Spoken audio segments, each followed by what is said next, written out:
now it's time for Coffee Talk with Ash C. And Britt B. We get to spill the tea. Thanks to EFB. Woohoo! All right, are you ready? Are you ready? I'm ready. Cheers. Cheers. Let's start. You want to start with this? The vouchers? Yeah. Sure, why not? Who doesn't love a good giveaway? And Yeah. we get to give away everything on Coffee Talk. I love it. We have the coolest gig. We get to sit up here and just like ramble about whatever we want and give cool stuff away to people who we hope enjoy what we're doing. And enjoy some good EFB while we're doing it. Oh, it's the best. Yeah. It's very good. So today's giveaway is, these are trade vouchers, meaning like they're not actual tickets, so you have to call these in to reserve your actual ticket for a Quincy Community Theater play. It's the next upcoming play, not the one that's actually upcoming, because that's Percy Jackson. Looking forward to that. My mom said it was fantastic. Oh, really? Yeah, she said it's baller. Okay. Yeah, she's like, it's very, very cool. Yeah. And then this one is the Come From Away. So I had to look this one up. Come From Away. Come From Away. So this play is about, or it's a musical, I'm sorry, by David Hine and Irene Sankoff. Hopefully I said that right. And it tells the true story of the 7,000 airline passengers stranded in Gander, Newfoundland, after the 9/11 attacks, and the small town that welcomed them with open arms. So if you want vouchers to this, just comment here below and let me know how many you want, and we'll make it happen for the first couple that, comment, and we'll get you to this play. This play sounds cool, It does sound really cool. 7,000 passengers stranded in a small town. I never feel like I even heard of. I didn't either. I think story. I've heard Come From Away, but I thought it was a song. Maybe I'm And way off it's, that's... Or maybe I'm thinking, Come Away With Me. Fly away? Yeah, that's it. Come fly away. No, I'm thinking, Come Away With Me. I think it's like a newer guy. I'll never come up with it. Anyway, you know where a lot of people are not coming away with me too? I don't know. What was my segue? Mexico! All right, so Puerto Vallarta. Interesting tidbit. That was my first vacation to Mexico, and I was 18 years old, and I went with my two best friends, and as a graduation gift. That was my first place. We stayed at Paradise Village. Lovely, lovely place, lovely city in Mexico. It's cultural, it's touristy, all in one awesome place. And I mean, we were talking about going back there again. I think I've been there probably 9 times. Oh, wow. Yeah. So that is, I can't even say it. Puerto Vallarta is in Jalisco. So it's Puerto Vallarta is kind of like the city. Jalisco is the state within Mexico. So to make those connections. Perfect. Yeah. And now, is this the place where the recent drug cartel guy was killed? So is his name Nemesis? I believe that, I'm sure we're saying it wrong. Nemesis but El Mencho is the name. Oseguera Cervantes. I bet that's close. Sure. Okay, so he is the cartel, was the cartel leader of, what was it, CJ? Yeah. BG, yeah, EG, whatever it is. DC, something like that. Yeah, evidently it's a very brutal cartel, which I'm sure they all are, but this one has led with fear, because one of the questions I had, which you all know me, my conspiracy brain just totally veers into a different direction than what anything on social media or mainstream media is telling me, because I think I've been conditioned to do that. Why now? He's been the cartel, the head honcho, the El Mencho head honcho of the cartel, the Nemesis, for about 15 years. And that's a really long reign for any cartel leader, just through my, all the things I know about cartel leaders. Yeah. No, I'm kidding. But just through like my research. When they age, they don't slip up? Well, and this one, right? This one's been like, so I was like, why now? Why kill him now after 15 years? I don't have the answer. Any information? Do you know? I do not. I know according to mainstream media, and some reputable places that his death triggered violent retaliation across multiple Mexican states, one of which was Puerto Vallarta. And then you see all over TikTok right now, don't go to Cancun. Don't go to Cancun. And it's like, wait a second. Mexico is a big, vast land.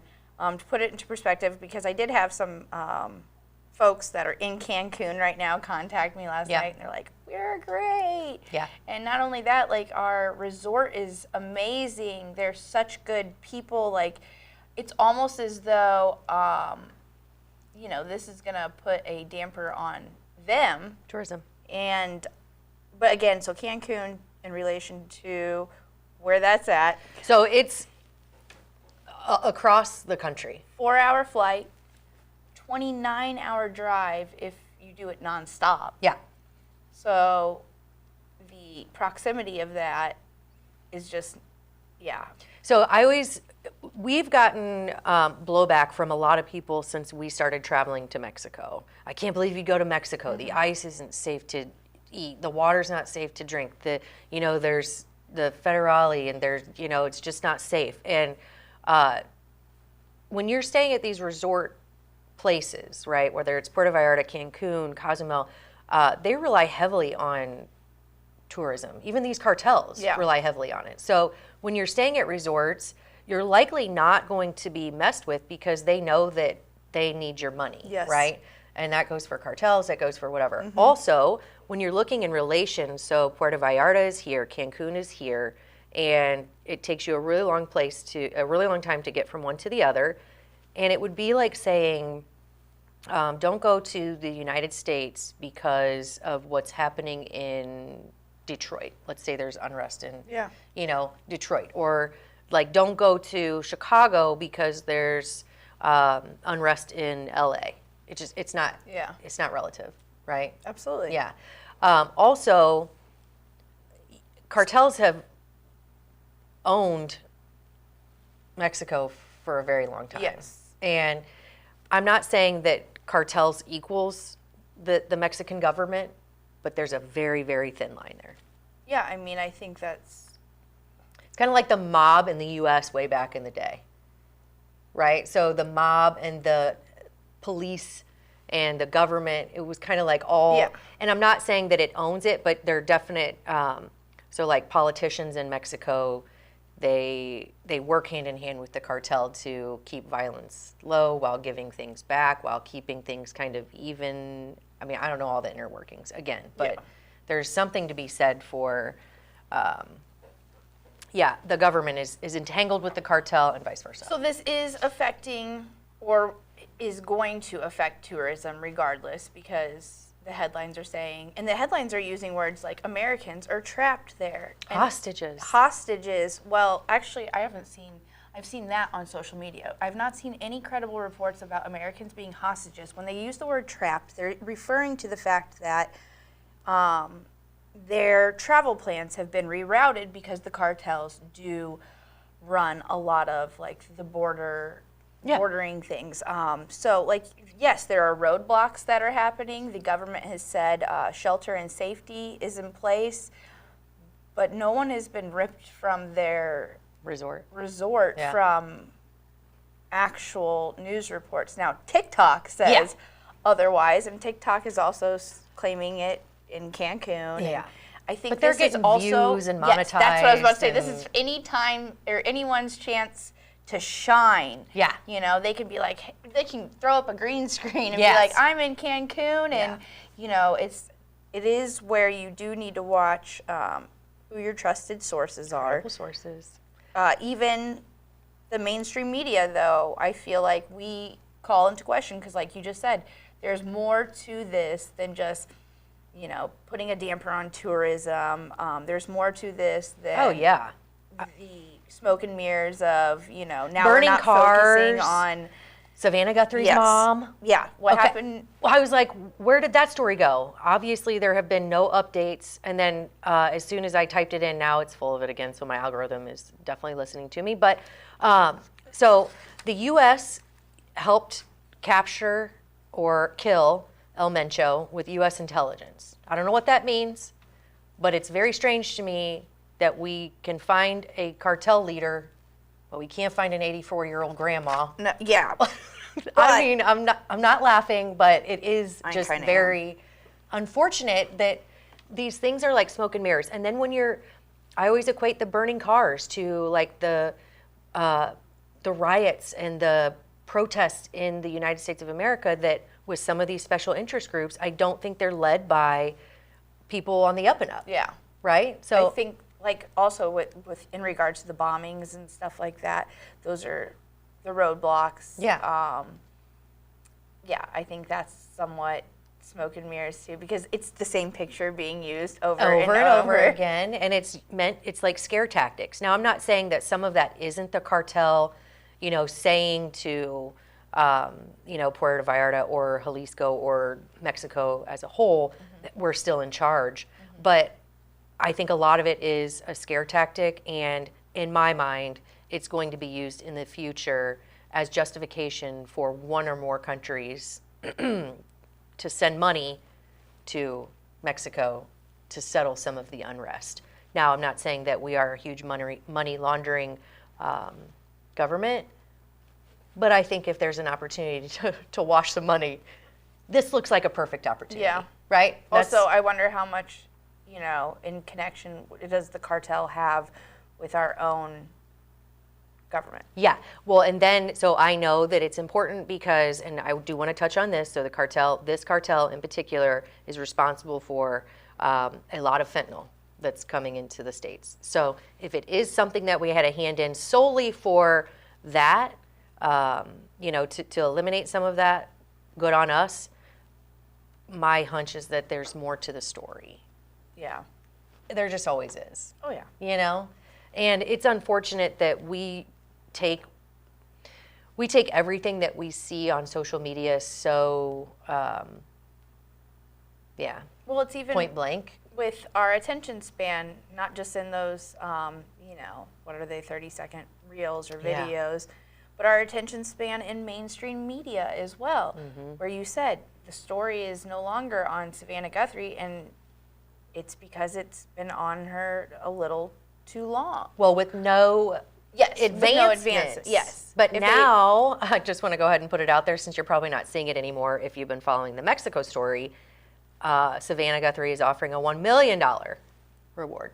Okay. Even though she thinks, or people think, I don't know what she thinks, that her mother has probably perished by now.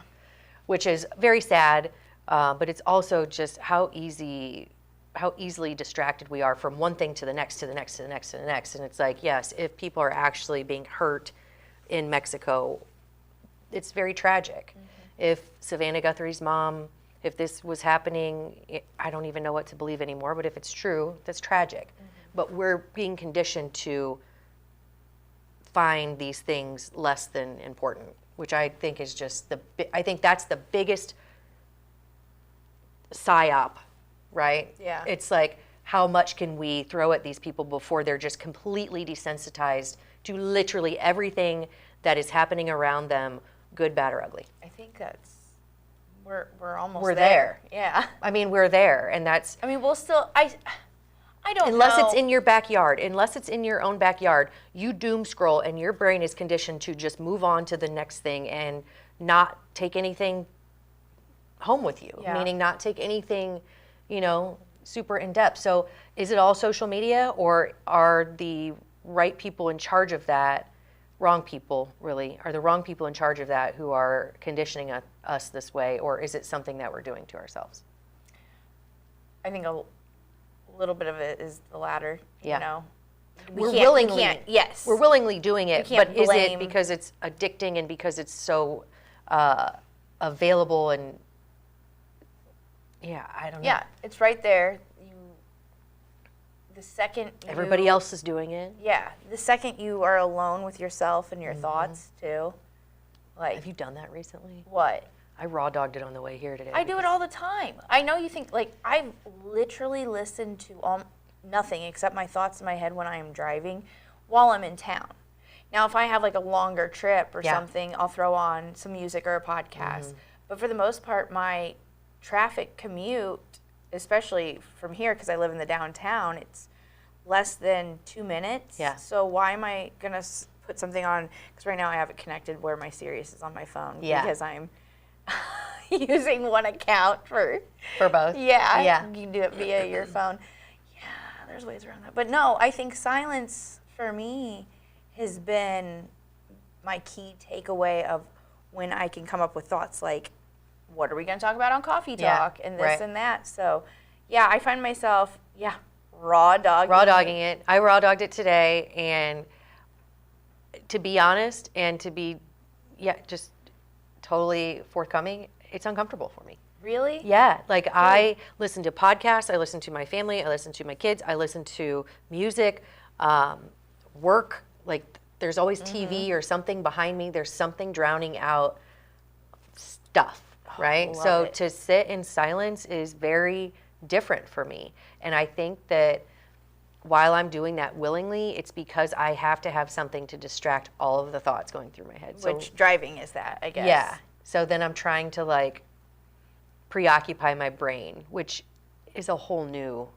weird addiction and condition that I love it. I love that. Like I'm gonna have to try it more often because I did enjoy it today, and I noticed myself. I caught myself thinking, God, look at this idiot.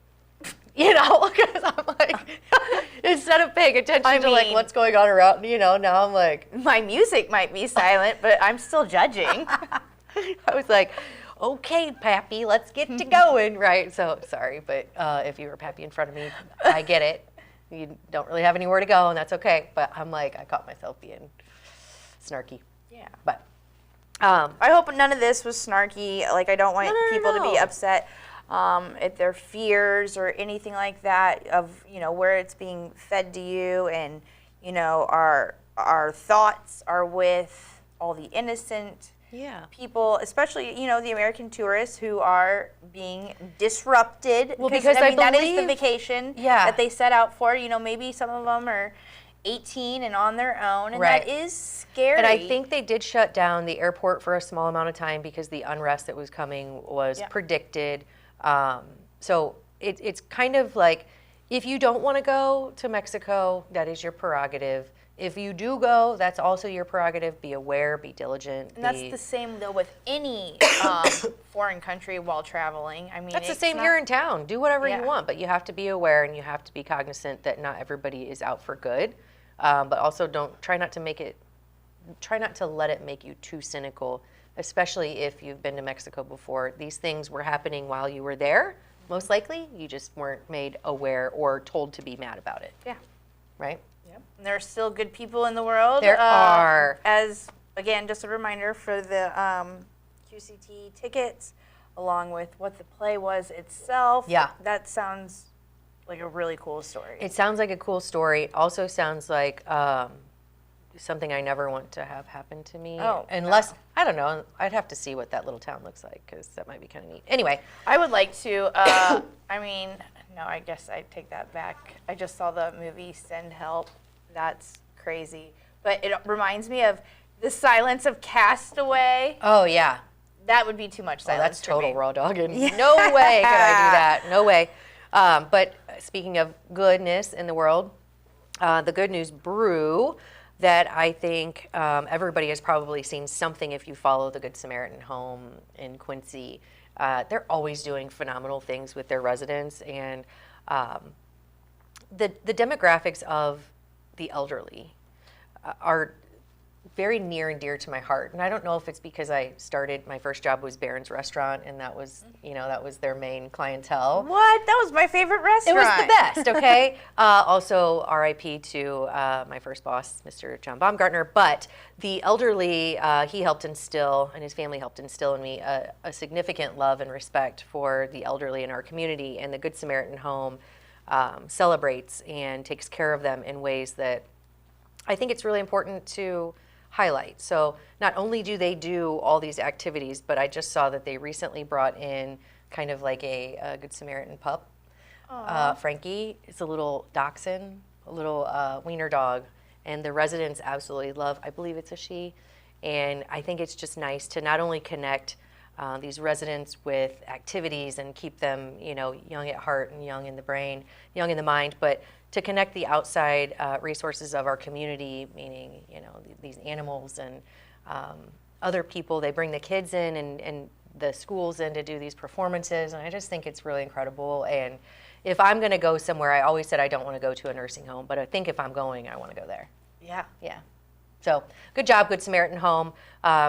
Keep up the good work. I think the connection and the appreciation for our elderly is something that is just so important. Absolutely. Yeah.